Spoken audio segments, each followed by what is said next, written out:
New details are emerging after carbon monoxide poisoning killed one person at a local hotel. Tonight, we're asking questions about why it happened and if it could have been prevented. Plus, crash landing will take you to the scene as the pilot was walking away from this close call. And some disturbing news about where West Virginia's education system stacks up against the rest of the nation. Are your children getting what they need? Good evening, I'm April Call. This is 13 News at 6. This is WOWK, the home of 13 News, where weather comes first.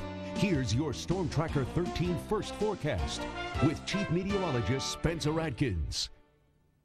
Well, hi, everybody. You know, the sun beating down on the ground continually, low humidity, high temperatures, all those combined for a perfect recipe for wildfires. That's why there was a red flag, still is a red flag warning in southeast Kentucky. That means no burning. Also a strong suggestion from West Virginia forestry officials and the National Weather Service to avoid that burning until we see some rain. When will we see some rain? Late tonight. In fact, we already see a few echoes. Let's show you the live Doppler radar network. Right around the Portsmouth area, we see a couple little showers. Now, a lot of that not reaching the ground, but those are heading out to the north and to the east. We'll slide out a little bit wider. You start to see some rain creeping in right there. It's moving out of Lexington, and it's sliding its way toward Moorhead. So that's the first round. It is weakening, but that's the first round of at least some moisture.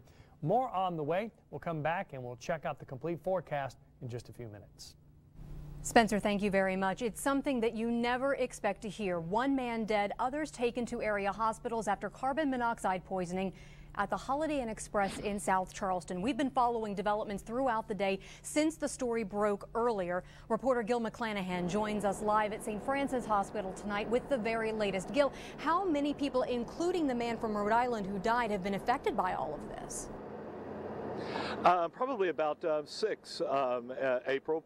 4 victims, as you said, were brought here to St. Francis Hospital. One, we're told, is in critical condition on a ventilator. 2 are in stable condition, and 1 is being evaluated by emergency room doctors as emergency workers try to figure out why a hotel filled up with carbon monoxide. As a precaution, hotel guests were told to get out of the building. Well, I was in my room, and they started banging on the door saying fire department. And I opened the door and they said I needed to evacuate, that there was chemicals in the hotel. Lawrence admits it's an unsettling feeling being told to evacuate your hotel. When somebody mentions chemicals, then you're scared because you're not sure what kind of chemicals it is. So you start thinking, getting all paranoid. They told me that something happened on the 5th floor, which that's where I stay at, in room 502. Something in room 511, and they said there was somebody passed away, and one person unconscious. Authorities later determined the person found dead was a construction worker from Rhode Island. It's unclear where the other person is from. Crews had been staying at the hotel and got worried when the pair did not show up for work. Went to work this morning. Their supervisor told them to go back, get these guys up, get them into work. They were supposed to meet like at 8 or something, and they came back, couldn't get them to awake when they knocked on the door. The hotel staff ended up going upstairs and unlocking the door for them and got in. They found them in that condition.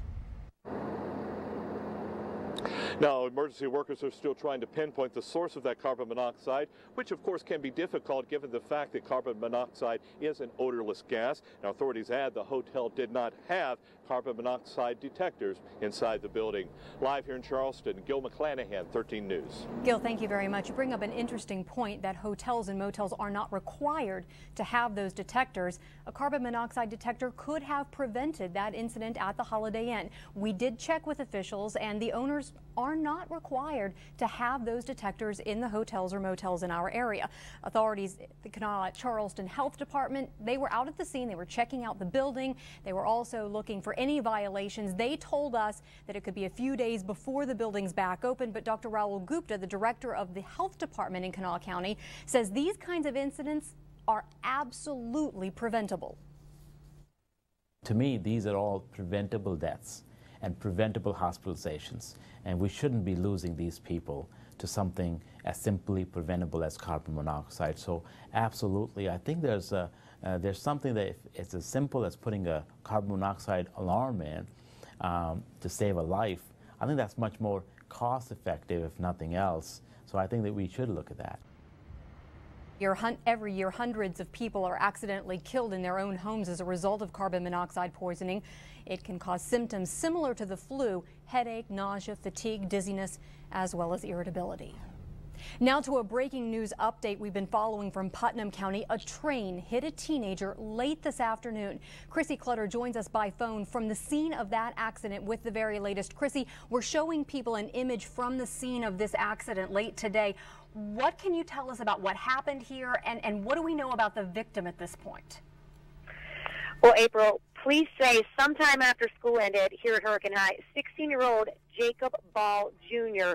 was walking the train tracks across from the school towards town. Now, he was hit and killed. Officials tell me the flashing lights and sound on the train were working. It is rumored that Ball was wearing headphones, but authorities have not confirmed that. We did hear from Hurricane Mayor Scott Edwards just a few moments ago. He obviously says friends and family are quite disturbed. Friends and family have actually gathered here at the scene, and they have called in the crisis team to talk with students tonight and tomorrow. April, a sad day here in Hurricane, a tight community, the mayor says, and he says he's headed home to hug his children. He says tomorrow students will be dealing with counselors, and we're going to have much more on this story coming up tonight at 7 and 11. For now, reporting in Hurricane, I'm Chrissy Clutter, 13 News. All right, Chrissy Clutter, thank you very much for that reporting from the scene. We will continue to follow up and give you additional updates as they become available. In other news this afternoon, a woman was stabbed at the Transit Mall in Charleston. It happened at about 10 o'clock this morning. The woman had to be taken to the hospital while another woman was taken into custody. The victim's condition and the names of the people involved haven't been released. We'll continue to follow up. We also have new details on a murder investigation. Police have charged 38-year-old John Hudson of Ashford with murder in connection with the shooting of Michelle Gillespie. Hudson's in the South Central Regional Jail. Investigators tell us they got Hudson's cell phone, called him, and then talked with him, and he turned himself in. Authorities made contact with Hudson near Beckley. He was driving Gillespie's car at the time. When Hudson later turned himself in, he told investigators the shooting was an accident. A Charleston man arrested in connection with a June shooting on the west side of Charleston learned his fate this morning. Chadwick Taylor was sentenced to 5 years in prison on charges of malicious wounding and wanton endangerment. Police say he fired shots at a woman riding in another vehicle. Prosecutors say Taylor has an extensive criminal past, including robbery, wanton endangerment, and battery, but those charges had been dismissed. Plenty of drama this morning at an airport in eastern Kentucky after a pilot was forced to ditch his disabled plane. The single-seat experimental aircraft experienced some electrical trouble just after 10 o'clock this morning while it was flying over Ashland Regional Airport in Worthington. The airport is located just a half mile from an elementary school, and the tower tried several times to reach the pilot, couldn't get a response. All the air traffic was cleared out of the area as the plane circled several times. Still no communication with anyone on the ground. That's when the pilot apparently made the decision to come down. After a while, he, I guess, decided to make a landing, and when he attempted to land, the nose wheel folded up under it, and he hit the runway. The pilot walked away from that crash, no injuries. Parker says the runway is longer than normal and that the airport has had several emergency landings in the past few years. Turning now to the state capitol, members of the West Virginia Senate passed 2 bills today, including one that would give notice of criminal and parole hearings to a person who lived with the accused criminal at least a year before the crime occurred. A bill that would prohibit correctional officers from engaging in sexual acts with prisoners regardless of consent was moved another step closer to becoming a law today as well. In the Senate, a bill that would define a student repeatedly absent from class as a neglected child, well, that was also introduced, along with the governor's bill to rein in the cost of state retirement funds, known as the OPEB debt. A new report names West Virginia's public education system, get this, among the worst in the nation. The National Council on Teacher Quality released a report earlier this year. It ranked West Virginia 41st in the country. That's a D+ grade. The report attributes the poor rankings to a lack of teacher accountability and failure to retain quality teachers, mostly due to low pay. West Virginia Education Association President Dale Lee says it is all about the money.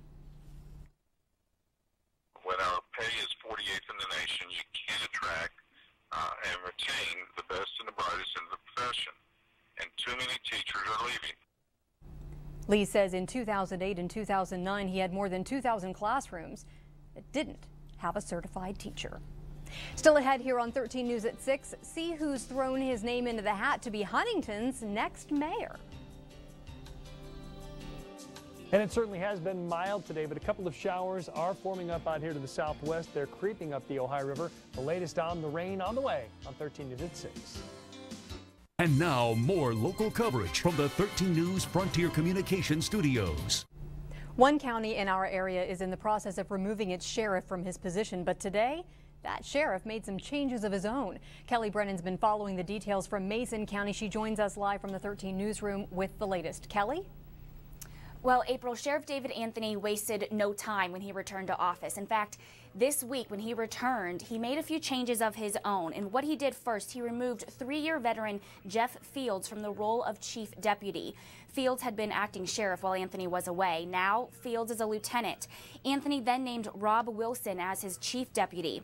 County Commissioner Rick Handley tells us Fields did a good job as acting sheriff during Sheriff Anthony's absence. But now that Sheriff Anthony is back to his position as sheriff, he does have the prerogative to make the changes that he wants. Well, today we went out to the county and spoke to the people to see what they think. If these allegations against Dave could be false or they could be true, that's up to the court to decide. All I know is Dave's my friend. I support him in the last election, and if he wins the primary, I'll support him in the general election in the fall. In the meantime, Handley says the County Commission continues its process to file a petition to remove Anthony from office. That's stemming from wanton endangerment and embezzlement charges that he faced earlier this month. Anthony pleaded not guilty to a 42-count indictment. He has a pretrial hearing for that coming up in March. In the meantime, we reported this week that Anthony completed paperwork to run for re-election. We'll, of course, stay on top of this story and keep you up to date here on 13 News. For now, reporting in the Huntington newsroom, I'm Kelly Brennan. Kelly, thank you very much. Another candidate's thrown his hat into the ring to be Huntington's next mayor. Current Councilman Steve Williams filed the paperwork and paid the fee at the city clerk's office to challenge Mayor Kim Wolf for his seat. Williams is the chair of the city's finance committee and says he understands Huntington's financial woes. He told us he has a new vision and hopes to move the city into the future on good fiscal footing. Everything that we can to reduce the crime rate, to be able to make sure our people, our citizens are safe. But through that, you have to be able to make the smart and the right decisions. And I think my background, I'm going to be able to help us do that. Today was the last day for candidates to file for city office. Williams says he didn't make the decision to run until just this morning. Well, this was the kind of day that you might have needed a little something cool to drink, especially if you spent any time outside. But if you were one of those people, you had one fewer option to cool off. We'll tell you why this juice joint closed up shop. That's coming up tonight on 13 News at 7. Up next, though, it was a very warm end to January. Chief Meteorologist Spencer Atkins is back in next with your exclusive Storm Tracker forecast. Great shot from our photographer, Ben Moore, downtown Point Pleasant earlier today. We're back here on 13 News at 6 with some breaking news from Boone and Lincoln counties. Officials with the Lincoln County Sheriff's Department tell us that about 8,500 homes are in the dark right now. It looks like about 3,500 of those are in Lincoln County, another 5,000 in Boone County. Now, we checked in. We were told that a transformer exploded. Some trees were laying on a transmission line. It looks like that may have been what caused it. No word yet when the power is expected to be restored, but be sure to stay tuned right here to 13 News and WOWKTV.com. We will have all the updates for people there. Well, at least it wasn't ice and snow. We know that. No, it was not. It was beautiful out there today. My gosh. Unbelievable. And tomorrow it's still warm despite some rain. Good. We're still around 60, 62. And then we stay in the 50s. And we're still watching that weekend fine-tuning. Right now we'll see a chance of rain, but we'll keep our eye on that. All right. Thank you very much, Spencer. Great to be back here on the anchor desk with you. That's it for 13 News at 6. The CBS Evening News is next. We're back here in 30 minutes for 13 News at 7. Have a great night.